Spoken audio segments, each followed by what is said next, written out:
The snow was falling fast and hard, covering everything in white silence. The wind screamed through the dead trees like a voice crying for help. The sky above was dark gray and endless, and the air was bitter and cold enough to make every breath painful. The little alien baby cried softly, wrapped in a thin piece of cloth, his tiny face red from the freezing wind, his small hands clinging to his mother's chest as if trying to hide from the cruel world. Viore walked slowly, her legs shaking, her body weak, her skin pale and covered with frost. Her arms held the baby close to her chest as she stumbled through the deep snow, each step harder than the last. She had not eaten in 2 days, had not slept in 3.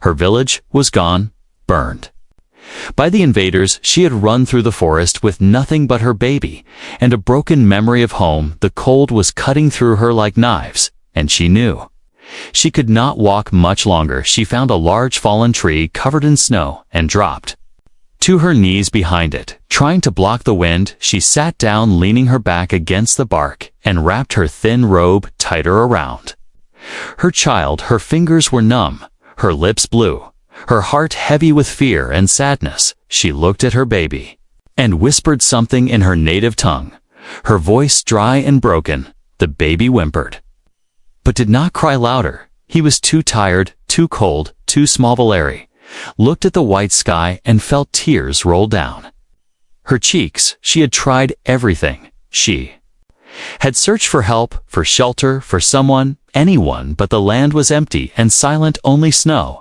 and wind answered her calls. She knew what the old song said about this kind of moment, when hope was gone, when warmth was lost, when life was close to ending. The last thing a mother could give was her song, her final lullaby, a song of peace, a goodbye wrapped in melody. She held the baby tighter and began to hum softly, her voice shaking with the cold and sorrow. The tune was old, passed down through generations. It spoke of stars and warmth and green fields. It spoke of home and family and sleep without pain.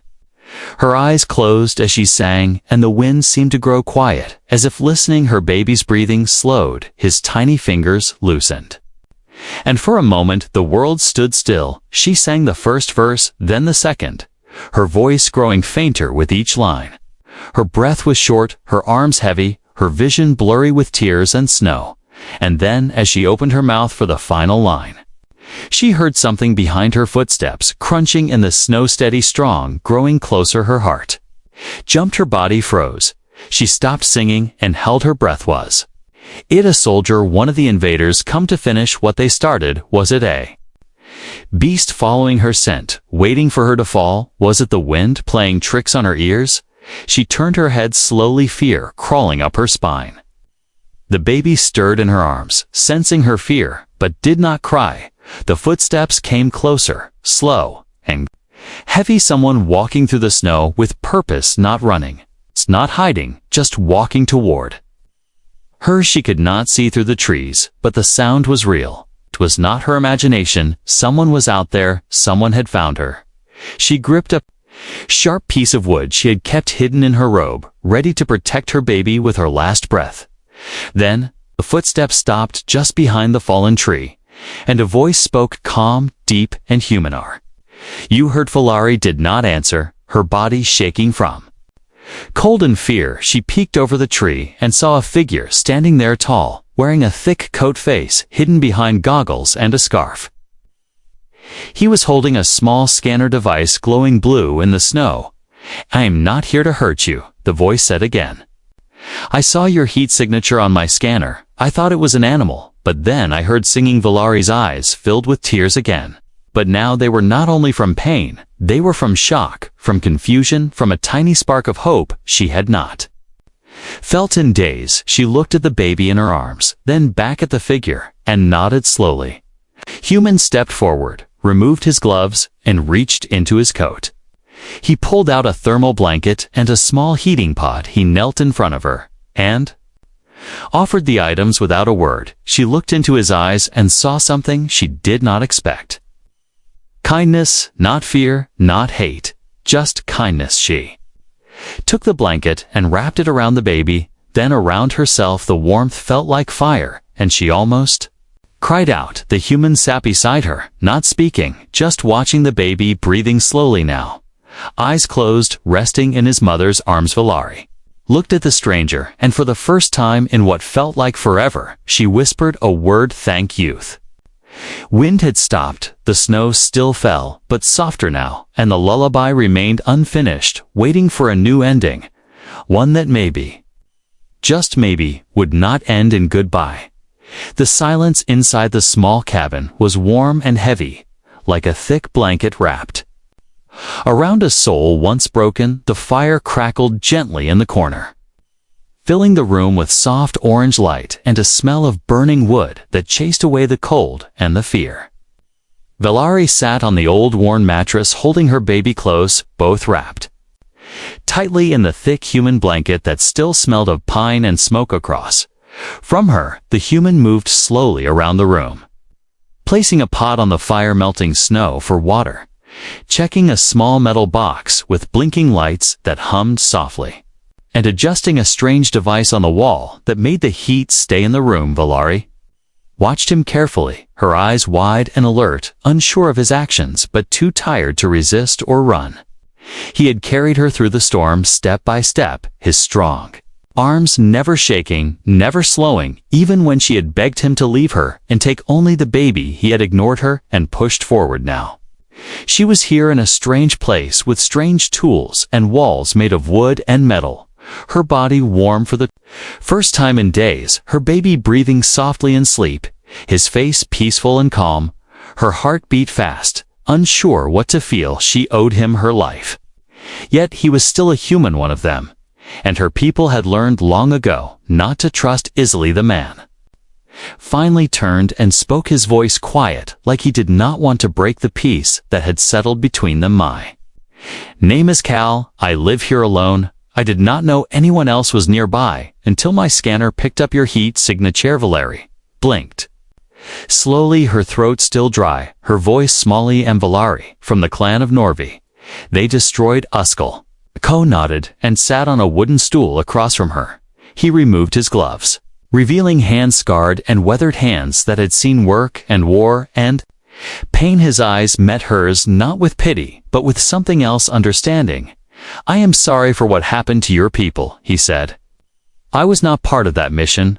I was sent here after to study the snow shifts and monitor the climate. I do not fight anymore." Valari looked at her baby, then back at him. "You saved Yush," smiled just a little, and nodded again. "No one should die in the cold. Not like that, not alone." The fire popped loudly, and for a moment both sat in silence, listening to the wind outside. Growing weaker as the storm passed, Valari reached for a small pouch tied to her waist and pulled out a tiny carved stone. It was shaped like a flower with 6 petals and a hollow center. She placed it gently near the fire and whispered something soft in her language. Cal watched with quiet respect. "What is that?" She looked at him and answered, "It holds memory. When I sleep it sings to my baby. It reminds him of home." He nodded again, his face calmed. "That is beautiful." She leaned back against the wall, her body still weak, but her mind slowly returning to clarity. "Why did you help me? Truly." Kale took a long breath before answering. "Because once someone helped me when I thought I was going to die. I was not ready then, and I could not let you and your child face that same fate." Valari closed her eyes for a moment, letting the warmth seep deeper into her bones. Her baby stirred softly against her chest, but did not cry. "You could have left me there," she whispered. "Die could have, but I would never have forgiven myself," he replied. She looked at him again, this time searching his face for a lie, for a trick, but found none, only tired truth. Wind outside howled once, then faded into quiet, like even the storm was listening to their words. Cal stood and walked to a shelf, pulling out a small, sealed container. He opened it, revealing dried fruits and a flat bread that smelled faintly sweet. He placed it near Hirat. Slowly, "Your body needs to recover." Ray Fleuret nodded and broke a small piece, tasting it carefully. It was strange, but not unpleasant, and her hunger pushed her to eat more. She offered a bit to her baby, who sucked on it sleepily. Before resting again, she looked at Cal, her voice stronger. "Now thank you, Cal." He gave her a tired smile. "Do not have to thank me, not yet anyway." She raised an eyebrow at him, unsure what he meant, but chose not to ask her body, finally relaxing after days of terror and running outside. The snow continued to fall, but now it seemed softer, less deadly inside. The cabin, something rare was beginning to grow between them, not just survival, but a thread of trust, thin and fragile.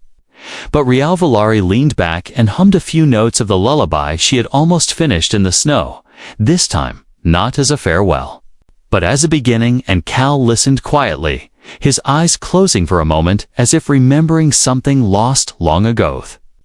Baby shifted and let out a soft sigh, then curled deeper into the warmth of his mother's arms.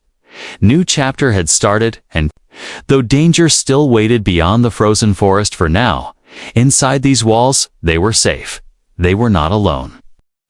The cabin was quiet, except for the crackling of the fire and the soft sound of wind brushing against the wooden walls. Valari sat beside the flame, her baby nestled in her arms, wrapped in layers of cloth and warmth. The child slept deeply, his tiny chest rising and falling like the calm waves of a gentle sea. Her eyes stayed fixed on the fire, watching the flames dance with a kind of hypnotic rhythm that made her feel both awake and dreaming. Cal moved around the room with quiet steps, checking instruments, reading data from a glowing tablet, and placing small logs into the fire. He worked without speaking, but his presence was calm and steady, like the heartbeat of the cabin. Valari glanced at him from time to time, still unsure of how much she could trust him, yet there was something about his eyes, something heavy and quiet, that made her think he too carried pain in his heart. He sat down finally on the edge of a wooden bench and looked at her, not with questions or pity, but with simple human concern. His voice came low and steady like the fire itself. "Do not have to talk about it, but if you want to, I will listen." Valari shifted slightly, adjusting her baby and pulling the cloth tighter around them. Her voice was slow, soft-touched. "By sadness, my people lived in the green valleys beyond the ice mountains. We were peaceful. We traded with travelers and sang songs under the stars. We had no weapons, no soldiers, only farmers, singers, healers. Then the sky burned and the machines came. They tore through the ground, took the land, burned the rivers, and we." Rankle said nothing, his face still, but his eyes filled with quiet sorrow. "They wanted something under the valley," she continued, "something buried for generations. When we refused to move, they gave no warning. My mate tried to fight. He told me to run. I never saw him again." She looked down at her child, brushing his soft hair with trembling fingers. "I ran into the forest. I hid. I survived, but every step I took felt like leaving my heart behind." Cal leaned forward, resting his arms on his knees, his voice barely louder than the wind. "I was a soldier once. I followed orders, did what they told me, went where they sent me. I never questioned why, until one day we raided a village like yours, not because they were dangerous, but because someone believed they might become dangerous. I saw the fear in their eyes, and I never picked up a weapon." Again Valar looked up, her eyes locking with his. In that silent moment, something passed between them, not words, not promises, just an understanding, a recognition of shared grief. The baby stirred and whimpered in his sleep.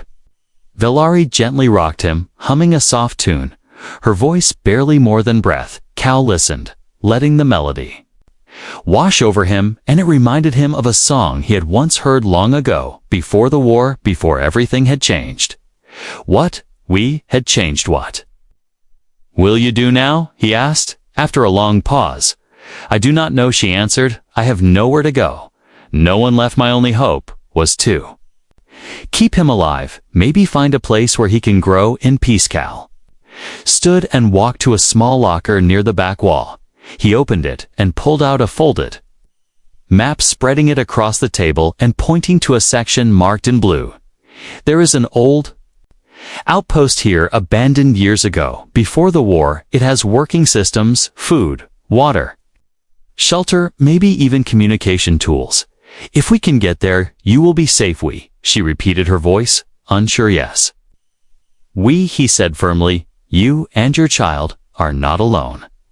Any more not while I still breath. Valari stared at him heart-pounding, unsure whether to cry or believe him, but the fire in his eyes was real, not fake, not forced. Just solid truth. She nodded slowly, feeling something stir in her chest, a tiny spark of something she thought was gone. Hope. Cal walked back to the fire and sat down across from her again, handing her a small container of warm broth. Eat, he said. You need strength. The road ahead will not be easy. She took the container, sipping slowly, feeling the warmth spread through her like sunlight on frozen skin outside. The wind whispered through the trees like it was listening, like it knew that something had changed inside that little cabin. Two lives once broken had started to mend. Not through magic, not through force, but through kindness and quiet truth. Will Flary looked at her baby, then at Cal, and then back at the fire, her voice soft but steady. He deserves a future and he will have one, Cal replied with quiet certainty. The fire burned steady. The storm began to fade, and for the first time in a long time, the night felt less cold. Morning came slowly with pale light slipping through the small frosted window. The wind outside had quieted, but the snow still fell gently, painting the world in a soft blanket of white. Cal stood at the edge of the cabin porch, his eyes scanning the forest line, his breath rising in clouds against the cold air. His hands held the scanner tightly, eyes fixed on the flickering data across its screen. Something felt wrong. The readings were off, subtle changes in thermal patterns that did not match the usual wildlife movement inside the cabin. Valari carefully changed her baby's wrappings, humming softly as the child blinked up at her with wide, sleepy eyes. She smiled weakly, brushing snowflakes from his cheeks, then glanced toward the door. Cal had been silent since dawn, his expression tense, his shoulders tight like a storm was building behind his calm eyes. When he finally returned, his boots heavy with snow, he spoke in a quiet voice that made Valari freeze. We may have a problem. She stood slowly, her body still weak, but her instincts sharp. Her heart beat faster as she clutched her baby close. What did you see? Thermal traces, Cal replied. Faint but consistent. Something is moving out there, pacing at the edge of the tree line. Not animal, no rhythm of feeding or rest. Too steady to controlled. Someone is searching. Valeria's face turned pale, her grip on the child tightening. They found me. They are hunting us. The soldiers, they have tracking drones. They will not stop until I am dead or taken. Cal nodded, his jaw clenched as he pulled a bundle of gear from the storage chest. He opened a panel in the floor, revealing a hidden compartment. Inside was an old plasma rifle, its edges worn but still functional. He handed Valari a small pack filled with nutrient bars, emergency meds, and thermal blankets. We have to move before nightfall. There is a cave system east of here, about 5 kilometers.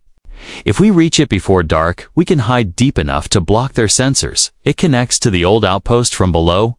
We move fast. We move quiet. Valari said nothing. She placed the baby in the sling across her chest and wrapped him tightly, then tied the warmest shawl around her shoulders. Her hands trembled, but not from the cold, from fear and memory, from the images burned into her mind of fire and screaming and steel tearing through her village.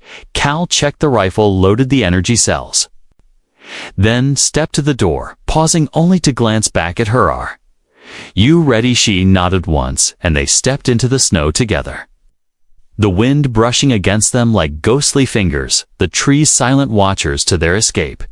They moved quickly, Cal leading, with sharp eyes scanning every shadow, every branch, every rustle.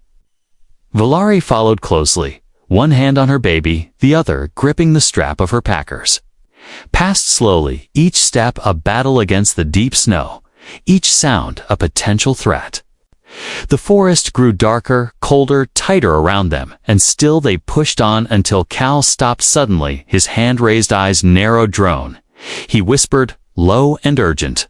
Above them in the branches, a faint hum vibrated the air. A small black device hovered silently, its red lens scanning the snow. Valari ducked behind a fallen tree, cradling her baby as Cal raised the rifle, aimed and fired the beam, hit the drone, and it sparked violently before crashing into the snow. Aloud, "Too late," he muttered.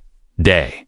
No, then came the sound that froze Valara's soul, the distant echo of engines. The mechanical thrum of boots and weapons cutting through the forest like a curse. The soldiers were near no more. Guessing no more. Doubt. Cal turned his face hard as stone. "Run now, I will cover." Valari shook her head. "You cannot fight them alone. You do not plan to fight."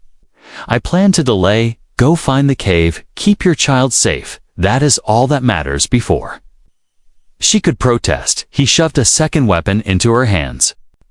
A small energy pistol, light but deadly if aimed true, for protection only, he said, not vengeance. She ran, heart pounding, feet slipping through the snow, trees whipping past as she followed the path Cal had marked earlier. Her lungs burned, her arms ached. But she did not stop, not for a second. Her child cried softly, sensing the danger, but Valari whispered to him gently over and over, "We are almost there. Hold on." Behind her in the distance, flashes of light broke through the trees, gunfire echoed off. The stone cow was fighting, holding them back, giving her time. Finally, the entrance to the cave appeared, a dark hole in the earth. Hidden beneath thick roots and snow, she dove inside, crawling into the shadows. Heart racing, she reached the first chamber and collapsed, gasping, clutching her baby tightly. The child looked up at her, eyes wide, not crying, just staring into the darkness, as if understanding the danger that still followed. Valari closed her eyes for a moment, praying Cal was still alive, that the fire in his soul had not gone out in the snow. The cave was cold, but it was safe for now. The enemy was behind them, but not far, and the path ahead was narrow, uncertain, full of shadows and whispers. She would rest only for a moment, then move deeper into the darkness, hoping for light at the end of this endless winter. The air inside the cave was damp and heavy, filled with the scent of wet stone and old earth. Valari leaned against the rough wall, her breath coming in shallow gasps. Her baby pressed tightly to her chest, his small body warm but trembling, his wide eyes blinking in the dim light of the glow stick. She had broken open. The soft blue light cast strange shadows across the walls, and her own shadows stretched long and thin behind her, like a ghost clinging to the past. She listened carefully, every second stretched like a lifetime, every sound magnified in the silence of the underground tunnels. Her heart pounded so loudly, she feared it might echo through the stone and lead the soldiers straight to her. She whispered soft words to her child, words from ancient songs, words of strength and promise, though her voice shook with every syllable. Far behind her, outside the mouth of the cave, flashes of light broke the darkening sky, followed by short bursts of sound, then silence, then another flash, another roar. She knew Cal was out there alone, facing the enemy, buying her time. With every breath, every shot, every step, tears welled in her eyes, but she pushed them back. She had to move, had to go deeper. The map in her mind told her there was a narrow passage leading to the abandoned transport shaft. If she reached it, she could descend to the old outpost, where maybe, just maybe, they could survive. She adjusted the sling and stood, her legs shaking from fatigue, but her will stronger than fear. She moved forward, the glow stick in one hand, the pistol in the other, every step cautious, every corner checked her ears, straining to catch the slightest movement, the faintest breath. The path narrowed, forcing her to crouch. Sharp rocks scraped her shoulders, and the air grew colder, her breath visible again in the dim light. The baby let out a small cry, and she quickly stopped, holding him close, whispering comfort until he settled. Again, suddenly, a sound behind her, the crunch of boots, the clink of metal. She froze, the glow stick flickering in her hand. Then, darkness complete and crushing, she backed into the shadows, holding her breath, her eyes wide in the pitch black, her fingers tight on the pistol. Beam of white light cut through the darkness, sweeping across the tunnel wall. A soldier's voice called out, sharp and cruel, "Shay is here. The signal is strong. "Move in now, Valeri." Turned and ran, stumbling through the dark, guided by instinct and memory, her baby crying now. The sound echoing off the walls, the light behind her growing closer voices. Shouting footsteps, pounding, she found the narrow passage and slipped through, scraping her arm on the jagged stone. Blood warm on her skin, she did not stop, she did not slow. She crawled and pushed and breathed, only for the sake of the child in her arms. The tunnel opened into a wider chamber, and before her stood the old lift. Platform rusted and cold, but still standing, she placed the baby down gently on a wrapped blanket. Then reached for the control panel, praying the ancient system still held power. The lights blinked faintly, then hummed to life. The platform shuddered as it began to descend, the sound loud. Against the silence above, this soldier dropped into the chamber. From the tunnel mouth, weapon raised, face hidden behind a black visor, his voice filled with commands. "Now or I will, fire." Valeri stepped in front of her child, her hands raised, her pistol shaking in her grip, her voice steady despite the fear burning. Through her nose, soldier moved forward, one step, then another, the platform sinking lower and lower behind. "You have something we need," he said. "The child carries encoded genetic data keys to a system older than your kind, older than mine. Give him to me and I promise mercy." Valeri shook her head, tears running down her face. "He is not a tool. He is my son." The soldier raised his weapon and fired a warning shot, hitting the stone beside her head. She flinched, but did not move. Then from behind another shot rang out, not from her, not from the soldier, from the tunnel entrance. Cal appeared, rifle smoking, one arm bleeding, his face pale, but eyes burning with fire. "Get away from them," he shouted, stepping forward despite the pain. The soldier turned, surprised. Too slow. Cal fired again, hitting the visor, sending the soldier crashing. Backward, Valeri screamed, grabbed the baby and rushed to the edge of the platform. Cal jumped beside her as it continued to descend. He collapsed to one knee, breathing hard, clutching his side, blood soaking through his coat. "Came," she whispered, eyes wide with shock and relief. "I told you I would not leave you," he said, with a weak smile. Platform reached the lower level, and the lights flickered on, revealing the old outpost. Broken but intact machines sleeping under dust systems waiting to wake. Valeri knelt beside him, cradling the baby close, tears falling. Freely now, not from fear, but from something deeper, gratitude. Cal looked at the child and whispered, "He is safe now." We did it. Above them, the enemy still surged, but below, in the dark steel of forgotten places, hope had found a place to breathe. Air inside the ancient outpost was thick with dust and silence, broken only by the soft hum of systems long asleep. Now flickering to life, Cal leaned against the wall near the console, his hand pressed hard against the wound on his side, his face pale, his breath shallow. Valeri knelt beside him, her hands trembling as she opened the emergency kit she had found. In one of the nearby cabinets, the baby lay wrapped and silent in the corner, his eyes watching everything with a quiet wonder, as if he sensed the world had changed forever. Valeri worked quickly, tearing open medical packets and pressing gel over the wound, her fingers sticky with blood, her lips pressed into a tight line of focus. Cal winced, but did not pull away, his eyes fixed on her face, trying to memorize every line, every motion, as if afraid she might disappear if he blinked. "You should not have come back," she whispered finally, her voice thick with emotion. "You were hurt, you should have saved yourself." He smiled weakly, his voice barely above a breath. "I said I would protect you. I do not break promises." She looked at him, eyes filled with pain and something deeper, something that had no name in any language. She reached for his hand and held it tightly. "Are bleeding too much. You need rest. You need help. This place is not safe. We cannot stay here." Long Cal shook his head slowly, his gaze turning toward the baby, who now reached a tiny hand toward the blinking lights above. "We'll live," he said softly. "That is what matters." Valeri Lips quivered. She looked down at her child, then back at Cal, and something inside her shifted. The fear, the anger, the sorrow, all melted into a sharp, clear purpose. "There is an old cum system here," she said. "I saw it near the back, if it still works. I can send a signal. Maybe someone will come, someone from the stars. Someone who can help us." Cal nodded slowly. "You have to try. If not for me, then for him."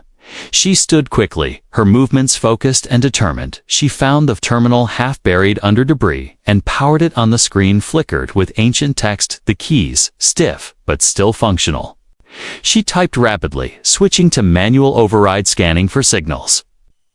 Nearby static filled the air, but then a soft tone beeped once, then twice, then silence, followed by a single green light blinking steadily. "I found something," she said excitedly. "A beacon deep under the ice. Something alien, not human, not from this war maybe. A ship, maybe survivors, maybe more." Cal's eyes widened slightly, his voice thin but urgent. "You have to go to it. Follow the signal, take the baby, find the truth. Maybe it is what they were hunting. Maybe it holds the answers." Valari turned toward him, her face pale, her lips pressed into a trembling line. "I will not leave you. You must," he said firmly, his voice suddenly stronger. "He is your future. He carries something they fear, something they want to destroy. If you stay, we all die. If you go, he lives, and maybe more will live because of him." Tears streamed down her cheeks as she knelt beside him again, pressing her forehead to his hand reached up and brushed her cheek gently. "You gave everything to protect him. Now let me give what I have left to help you finish it." She sobbed quietly, her body shaking with the weight of goodbye. The baby whimpered, and she kissed his forehead, holding him close before placing him gently into the sling around her chest. She stood one last time looking at Cal, who now smiled softly, his eyes dimming but peaceful. His final words barely a whisper. "Go and do not look back." Valerie turned and walked toward the corridor, her steps steady, her heart broken but her spirit burning with purpose. The lights flickered above, casting long shadows behind her, but she did not stop. She followed the blinking signal through the narrow halls, through rusted doors and icy corridors, until she found the sealed passage buried behind layers of ice. She activated the panel, and the metal hissed open, revealing a tunnel filled with soft blue light and warmth unlike anything she had felt in weeks. As she stepped inside, the walls shimmered with symbols glowing gently. The signal grew stronger, guiding her forward. The baby looked up at her and smiled for the first time in days, and she felt hope rise inside her like fire in the cold behind her. The outpost fell silent, Cal's body still as the systems powered down one by one, his last breath carried away by the quiet hum of machines that had waited too long for life to return. Valari did not look back. She walked deeper into the tunnel, toward the unknown, toward the promise of safety, toward something older and greater than anything she had ever known. Mother's last wish had become her mission, and no force in any galaxy would stop her. Now the tunnel opened into a vast chamber. Beneath the ice, its walls smooth and glowing with a soft blue hue. Symbols pulsed faintly, like veins of light running through the frozen stone. Valerie stepped forward, her boots crunching gently on the crystalline floor, her baby tucked close against her chest, his eyes wide and curious. The warmth in this place wrapped around her like a memory of summer, and for the first time in many days, she no longer felt the bite of the cold. She moved slowly, her eyes scanning the chamber. The walls curved upward into a dome, where a massive structure stood in the center, rising like a sleeping beast, half buried in ice. It shimmered with silver and blue metal plates, shaped not by human hands, nor by her people's tools. It was old, older than war, older than memory, and yet it still breathed faint puffs of mist rising from vents at its base, like a creature dreaming beneath the snow. As she approached the base, a platform lit up beneath her feet, responding to her presence, and the pendant around her neck, the crystal given to her by her mate, now glowing brightly with inner fire. The air shifted, and a door slid open, silently revealing a small room filled with soft light and humming. Machines. She stepped inside, and the door closed behind her. Sealing out the frozen past, the chamber welcomed her, a soft voice speaking in a language she could not understand, but somehow still knew it was not a voice spoken aloud, but one inside her mind. Gentle, clear, patient genetic signature, confirmed welcome. Bearer of the key system awakening, prepare for transfer. Valerie stood frozen, unsure what it meant. Then the pendant around her neck lifted gently and projected a beam of light that scanned the baby from head to toe. The child blinked, but did not cry. The machine responded instantly, lights flaring, systems clicking into motion, the ground beneath them vibrating softly as ancient engines began to stir. Deep below the chamber, something vast began to move, long-buried circuits and pathways lighting up. After centuries of sleep, Valerie held her baby tighter as the platform rose, lifting them above the chamber into a control room. Shaped like a star, with windows facing every direction, through the thick crystal walls she could see the glacier stretching endlessly. The sky above, painted with soft light as the storm faded. Day console appeared before her, glowing with symbols. Her fingers reached out as if guided by instinct, pressing keys she had never seen before, yet somehow understood. The ship responded as if it had waited just for her outside. The ice cracked and shifted, breaking free from the base of the ship. Massive supports lifted from beneath the glacier, revealing engines taller than trees and wings folded tightly against the body of the craft, slowly beginning to unfold like a bird waking from long sleep. The voice returned. Evacuation protocol initiated. Destination set. Safe zone detected within 5,000 kilometers. Coordinates locked. Preparing for launch in 100 seconds. Valerie looked down at her child, who now reached toward the controls, his tiny hand glowing faintly where it touched the light. He was connected to this place, not just by blood, but by something deeper, something ancient. His birth had not been chance. He was meant to find this place, meant to carry it forward. She whispered softly to him, her voice steady, her eyes full of tears, not from fear, but from something new, something she had thought long dead. Hope. We are going to fly, little one. We are going to leave this broken world and find a new beginning, not just for us, but for all who come after. The countdown continued, the ship rising higher, the walls around them vibrating gently as the engines powered up. The ice cracked beneath and fell away, revealing layers of metal and light, buried for centuries, waiting for this very moment. As the final seconds ticked down, Valerie closed her eyes and thought of Cal, his face, the way he smiled even as he bled, the way he had stood between her and death without hesitation, the way he had believed in a future even when his own had ended. Thank you, she whispered into the silence. Thank you for giving me the strength to believe again. The engines roared softly, and then the ship lifted, rising into the sky, above the shattered forest, above the battlefield, above the outpost, where one man had chosen kindness over orders. Rising higher into the clouds, into the light, into the future. Of Valerie stood tall, her baby in her arms, her eyes on the stars.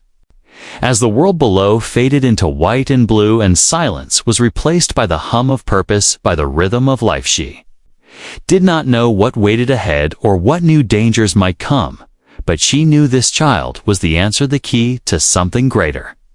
And she would guard him with her life, just as Cal had guarded them both. Hope had survived the snow, had not claimed it. Fear had not crushed it.